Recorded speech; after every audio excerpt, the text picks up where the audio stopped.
Through the eons of history, as humans we have approached life through narratives. We can think that the newer narratives are different or better than the older ones, but while being involved within the lens that values and shapes what surrounds us, we don't truly realize that imagination molds our civilization, that we are always imbued with imagination, that we live in a new myth. Myths have always been there. We usually conceive them as having a political and religious character, in which the ancients could explain norms and behaviors admitted in society, although they also explain the laws of nature.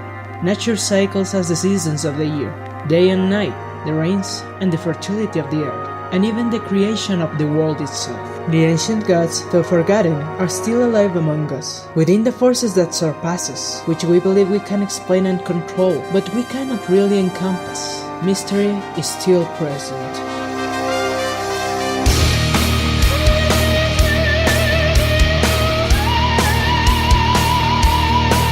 Therion's greatest mythological inspiration is the Nordic one, where we can observe the perpetual and constant struggle between different nature forces, giving meaning to creation, structuring reality, proffering this well-known order with a formerly primal emptiness, which they knew as Ginnungagap. Thus, order was made amid the chaos. After the release of Deggial, Christopher began to work on new songs, 7 jumbled songs in complete chaos. But as in mythology, progressively everything was laid out. Christopher thought that Therion should make an album inspired by Nordic elements and have folk music influences. So, the 7 songs that Christopher had written were saved for the moment, and Therion focused on making an album inspired by Norse mythology. Like the cosmic void that Norse mythology poses, Therion was empty of songs. Christian and Johan Newman had written 2 songs for a side project that never happened, so being good, they were loaned to Therion. These songs were the genesis of what would become Therion's first concept album, Secret of the Runes, based on the 9 worlds of Norse mythology. The recording of Secret of the Runes. For the recording of this album, Christopher took a risky but brave decision. He took all the recording budget he had for the album, and with it, he built his own recording studio. Batterist Sami Karppinen was the mind behind the assembly of this project. It was evident his passion for technical issues since then. He probably enjoys more as a technician than as a batterist. Finally, he made almost the whole job, and hired professionals who gave life to the idea of an own studio, where the band could do whatever it takes to record without pressures, and without worrying about the rental time of the studio per hour. So they had a studio, 2 songs, and the rest of the material was completed very quickly. More precisely, it took about 2 months, and everything was recorded at the now called Modern Art Studio in 2001 spring, with Sami as sound engineer. Then, it was mixed at Filmbox Studios in Finland. All music so far is from Christopher Johnson, largely inspired by Richard Wagner, except for the song Ginnungagap, co-authored with Christian Niemann, being this the first song where Christian began his contribution as a lyricist for Therion. The themes of many of Richard Wagner's works were based on the myths and legends of the Norse Germanic tradition. Wotan is just another word for Odin, so as Wagner's musical influence is huge, it is very appropriate to use related lyrical content in this album. The main lyricist was Thomas Karlsson, and songs were written in English, German, and Swedish. Musicians. This album had the lineup that would give Therion personality for the next several years, with Christopher Johnson on guitar, keyboards, and percussion, Christian Niemann on lead guitar, Johan Niemann on bass, and Sami Karppinen on drums and percussion. Secret of the Runes was the first album in which Johnson recorded choirs and orchestra without needing a conductor. It was he himself who gave all the instructions directly to the musicians and singers, trying sometimes to find ways to also incorporate his opinions on the songs and small details. This album made the fans believe that Therion was a real band, because both Christian and Johan helped with work when building the studio. There were even democratic discussions about the arrangements and the interpretation of the songs. It seemed like a real band that made us forget that Therion with hired musicians, who came and went on their own. But the reality is that Therion still didn't have a permanent lead singer in the band, so the solo vocals were done by members of the choir, just like in Deggial. However, on this album the solo parts were more abundant than on the album above, for which the help of 3 singers was required, this being Marika Schamberg from the Royal House Opera in Stockholm was the main soprano for the album. She has a fairly wide vocal register and a lot of gracefulness in the highest notes. She was also part of the choir that sang the entire album together with Carl Ramqvist, a Swedish lyrical singer who has a tenor baritone register. Joining them were mezzo-soprano Erika Andersson and the Swedish soprano Ingela Bolling for the recording of the album bonus tracks, Summer Night City and Crying Day. Speaking of this pair of songs, Piotr Bazeniuk, who had not participated since the Telly album, sang on this. Japanese edition included the song Sea Winds, a cover from a song of Accept, and limited edition included a pair of bonus tracks, which were live versions for The Wings of Hydra and Black Sun, as well as a video directed by current Therion lyricist Per Albinson, Summer Night City, which was his return to Therion after directing the video to Mega Therion in 1996. By then, the main lyricist was still Thomas Karlsson, who also made a vocal appearance on the song Lyusolfine, whispering a few phrases. A curious fact is that few months later, after the album was released, Karlsson published a book on the magical power of the runes, Uthark, Night Side of the Runes, which is not only related to the theme of the album, but also to a large part of the band's discography.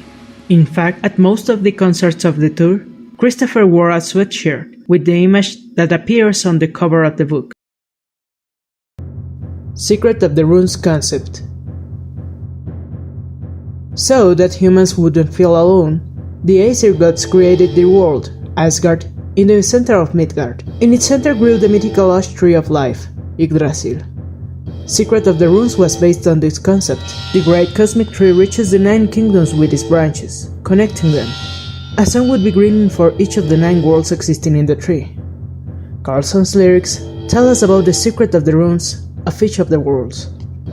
As usual, magic and esotericism are part of Karlsson's narrative construction. The secret of each world is in correspondence with a rune, and the secret of each rune has a hidden spiritual meaning, finding behind every symbol and song a philosophy of life.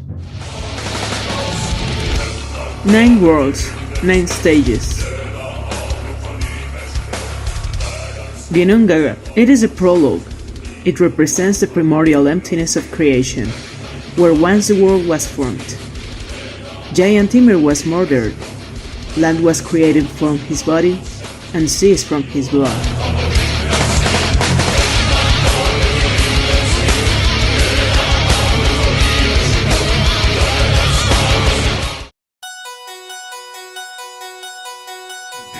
Midgard.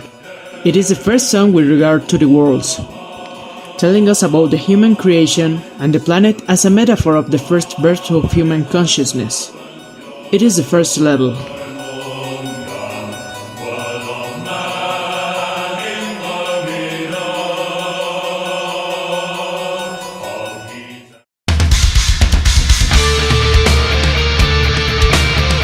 Asgard.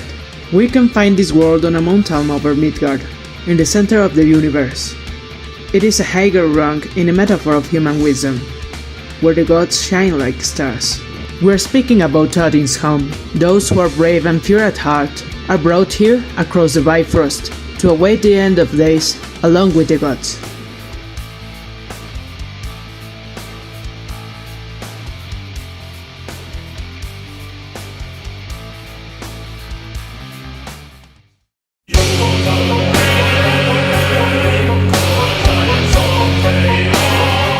Jotunheim, Ice Giant's world. Monstrous beings who threaten both humans and gods, these geniuses are always awaiting to attack. This song represents mankind's obstacle, inertia, an unapparent energy, destructive to the spirit.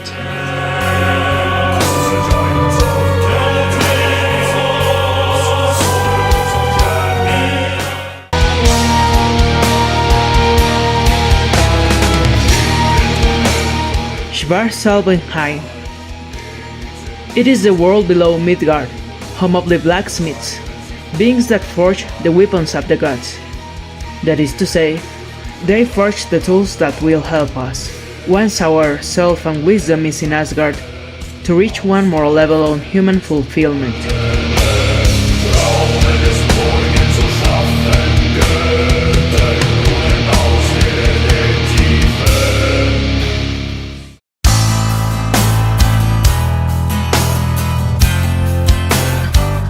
Lyrical. It is the world over Asgard, the luminous heaven, inhabited by light elves, where the light is transformed in a resurgent fury that revitalizes us to continue our path in the search of knowledge.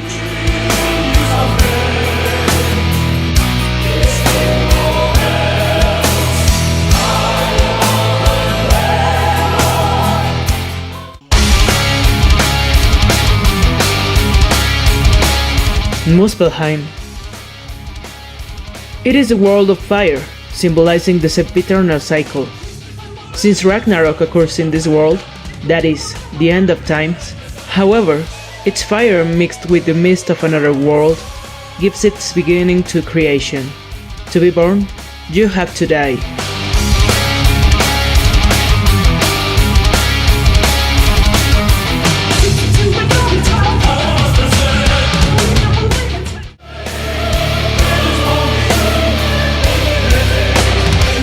Niflheim. The world of mist and darkness. Going along with Muspelheim, it is inhabited by humans who couldn't raise their soul to Asgard, a sort of hell where you're kept by the serpent, drowning in consciousness.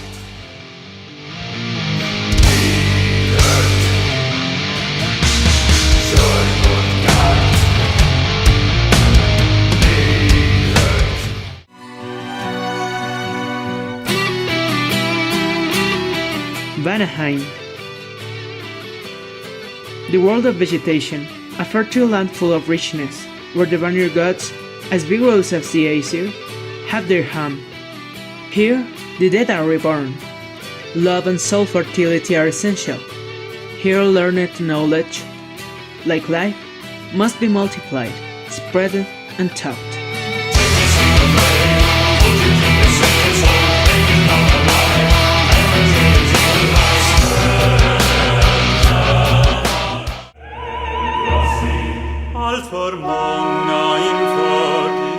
Helheim.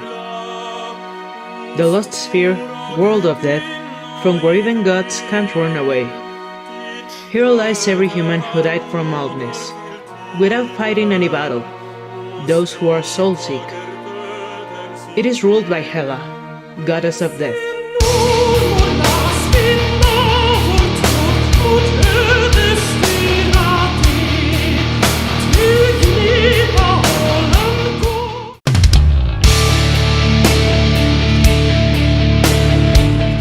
Secret of the Runes. An epilogue which represents the quintessence of the entire concept of the album, describing Odin's travels through the 9 worlds of Yggdrasil, and how he receives the knowledge of the runes. It is also a metaphor for the path we must travel to reach our true divinity.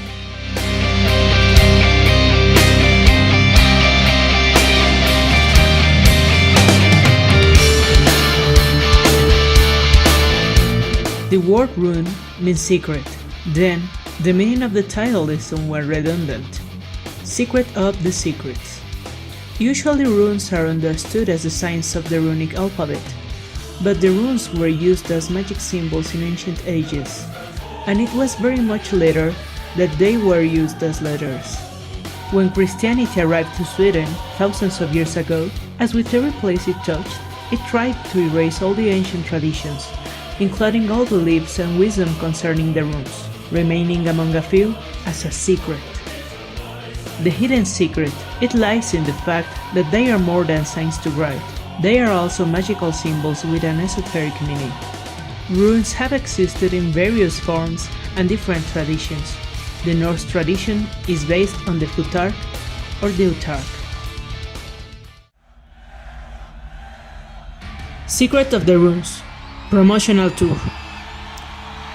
The reviews were mostly very good, but diverse, even more complex than Deggial. This album confused some listeners who lacked the patience to penetrate the glorious depths of this brilliant musical creation. Being an album without any hits, this huge brilliantly assembled piece of musical art has found its place as a favorite album among a large chunk of diehard fans of the Beast, and is generally ranked as one of the heaviest records by the band. The album quickly got a tour in Europe as a main band, with Evergrey and My Insanity as backing bands, and Therion's first full tour of Latin America, which was an incredible success for the band. Despite this, Sammy decided to leave Therion and work full-time at the Modern Art studio as a sound engineer, instead of playing with the band as a drummer. This was sad news, but he showed his responsibility and did not leave the band before finding a good replacement, reminding us all that Therion is an ever-changing body and not a traditional band. During the tour, many concerts were recorded, and some of them were collected in Therion's first live album, the double CD Live in Midgard, which was released to celebrate the band's 15th anniversary in 2002. Don't miss our video about this album.